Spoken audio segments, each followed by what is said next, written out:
Gabby and Makiapi. Today I'll be talking about Native American dancing, and I'm going to be mainly talking about fancy shawl, which is my type of style of dance. And I'm also going to be talking about why there isn't that many dancers anymore, and why many people are I won't say uneducated, but I'll say unaware about it. And I'll also be talking about how long have I been dancing fancy shawl, and why did I choose fancy shawl instead of jingle dress? Because I actually originally did do jingle dress, and then I switched into fancy. So I'll talk about why I switched. And I'll also be talking about how was the fancy shawl created, and where did it came from? Like, where did that style of dance come from? And let's learn. And also, it's not a blanket. All right. So this is what my shawl looks like. I use this for pretty much all my powwows and school assemblies recently. I might actually get a new one this year. We'll see. But this is what my fancy shawl looks like. Usually there's way more stuff than this. You have a dress, and then there's moccasins, and then there's leggings, and then a feather on your head if you really want to. And yeah, so I'm going to show you how the shawl is used, and how do you like twirl and like spin and like all that. And also, still, reminder, it's not a blanket, it's a shawl. It makes me mad every time when people call it a blanket, because it's just, I don't know, it bothers me. So how to use it, you just pretty much like keep your arms kind of like this, and then you spin. That's usually my ending pose. And then but yeah, and then I might put my footwork up there just so you could see it. But that's pretty much how you do it. And then there's also like different like footwork. So like each footwork is used for different songs. So like some songs you gotta be quick on your feet depending on what, like how many push-ups it is. And also how long are you gonna be dancing, and so you have to kind of know basically when the drum starts and when it stops, and all those types of rules. And also the shawl, like it can't touch the ground, or else you get bad luck for 7 years. So that's why my shawl is very high up and not touching the ground. So then there's also like this, like you could spin like this and then go back around and all that. And there's just, you could just have so much fun. There's no really like huge rules about dancing fancy, because like the point of fancy is just to be fancy and have fun. And it's also the fancy shawl symbolizes the butterfly, and also embodies the butterfly because you're bright and fancy. And yeah, and also that's why I have butterflies on my shawl. And also butterflies mean growth too. And I've just been through a lot throughout my journey of dancing. And yeah. So if you don't mind me, I'm putting this on my couch because I don't want to get bad luck for 7 years. No, thank you. But yeah, it's really fun. And also make sure when you're spinning, you do whatever you spin on one side, make sure you do it to the other side. And also, I'm also gonna post a clip of me actually dancing instead of me just showing you. So here it is right now. Disclaimer, you will see me in this clip, but I do not own this video. This video is owned by the Hoshikatati, which is the cultural center. And I got this from their Facebook, and you can go watch it there. And this is from 2000 and 2023 Young Native Pride. And thank you. The first impression people often have of women's fancy dancers is that of butterflies. Dancers wear decorated shawls that complement a dress in beaded moccasins and decorated leggings.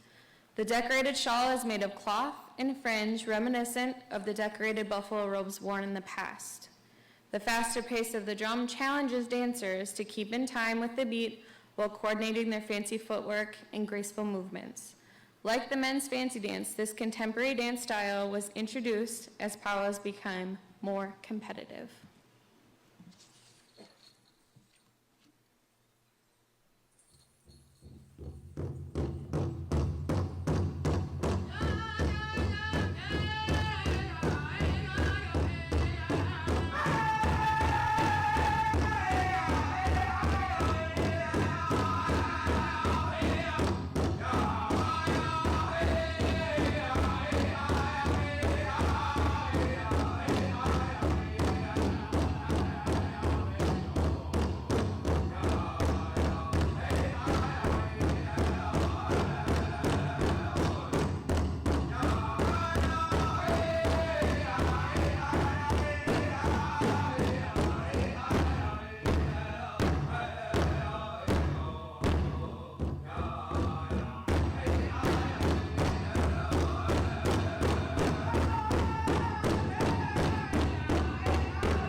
So as you saw from my peers and from my sister, it's hard, especially since you have to twirl, you have to do footwork all the same time, and it's not easy dancing fancy shawl. And so, yeah, and you're probably wondering, why is that? Well, because that's just how my ancestors danced. That's one. And two, it's just how the dance style is. And also you have to make sure your footwork is all clean and nice and not sloppy too. So there's just so many rules when it comes to footwork, especially when you're dancing that type of style, because it can get very complicated quickly, especially if you don't know the song really well, or if you don't know how the drum works. So like a 2 push-up, a 1 push-up, or a 3 push-up, or a 4 push-up.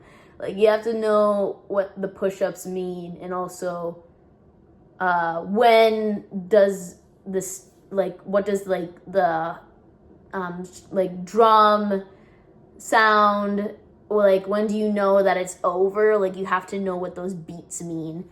And yeah, because there's so many things that you need to know when you're dancing, especially since I was never really taught what those beats mean. I kind of just was like observing from everybody else, because like I was never taught how to do it. So I kind of just watched other people and like kind of figured it out, because it's like, it's based off every time the like stick hits the drum. So every time it hits the drum, like bang, and then a bang, so like bang bang,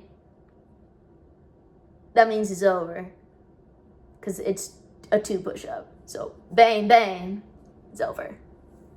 So you have to like really listen closely to the drummers and understand when to start and when it's over. So why did I make the switch to fancy instead of keeping the jingle dress dancing style? Well, personally, I switched because I was really inspired by the dancing, and it just seems so much fun, especially hopping around all the time and just like having fun, instead of just like, I don't know, doing the side step and then doing light on your toe work.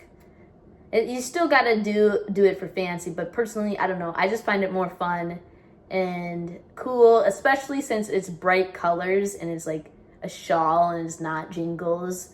where you have to pull up the dress and so you could sit down, or like or just the bells being too noisy. Like a fancy shawl, it doesn't make any noise. And that's what I really like about it, is that it's super chill, and I get to do whatever I want, and it's not like I can just, I'm not restricted by my footwork. Like I can have fun and like go crazy and be fancy. And that's what I really like about fancy, is that I get to be fancy with my footwork. And yeah. So that's why I made my switch. Why isn't there that many dancers anymore? Well, I feel like it's just hard, especially since there isn't that many people who can teach you how to dance. So you kind of have to learn on YouTube. I mean, that's for me. Like, I didn't grow up on the res, so I kind of just observed and watched other people and their footwork and YouTube. That was the time. That's kind of funny because, you know, I am making a YouTube video. So, yeah. And, yeah. So I pretty much learned all of my footwork from YouTube and watching other people. I mean, there was also Young Native Pride, which also helped my footwork, especially because that gave me an opportunity where I could learn from other people and actually get pulled to the side and go learn from one-on-one and all that stuff. But I mostly learned all my footwork on YouTube, and I'm mostly self-taught, I would say. So, yeah. Okay, so why isn't there many dancers now to this day than the past? Well, personally, I think it's because of the generational trauma, because they had to hide who they were at the indigenous boarding schools, and also having to change their whole identity, like their name and who they were as a person. And that is like a huge impact. And I think people to this day don't understand how it affects the Native community. And also, like, I think a lot of people just don't understand how they really truly felt at that time. And also, there was just so many wars that happened in the past, and mistrust between the government and what they did to their treaties in the past. So I feel like that's one of the main reasons, and also just a lack of interest now, because it's not really like super important now. I feel like because there's not that like rush that, hey, I need to do this. It's just like, if you want to do it, then you can do it, in my opinion. I feel like it's not like it's like, oh, da-da-da-da-da-da-da-da, you know? And also, if you don't like it, like, no one should force you to do it if you don't like it. So, yeah. Thank you for watching Native American Society. I all hope you had a great time learning about the Native American culture. And I all hope you all had a wash day. And you should really go check out the rest of JSS Creative Communications. There's many great YouTube channels, especially Hooked on Fishing, if you really love fishing. And thank you for watching all my YouTube series, if you have. I really appreciate it. And Tokiashite and Miigwech. Gabby Campbell is out forever. Just kidding. You'll probably see me somewhere.